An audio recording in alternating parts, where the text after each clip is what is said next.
itu pada kelihatan. Assalamualaikum warahmatullahi wabarakatuh. Saat ini saya sedang berada di Bandara Samsudin Nur di dalam rangka penyambutan Pangdam Mula Warman di pagi hari ini. Bersama saya saat ini Ketua Dewan Adat Dayak Provinsi Kalimantan Selatan, Haji Abdul Qadir. Selamat pagi, Pak Haji Abdul Qadir. Ya, selamat pagi.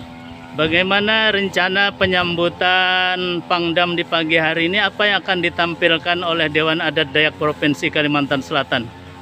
Ya, yang akan ditampilkan oleh Dewan Adat Dayak Kalimantan Selatan penyambutan terhadap Pangdam. Satu, kami akan menyematkan sal dan bunga.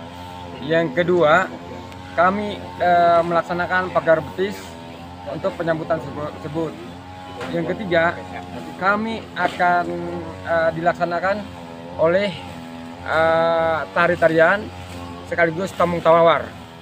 Jadi dengan kehadiran Bapak Pangdam Mula Warman, kami diminta dan kami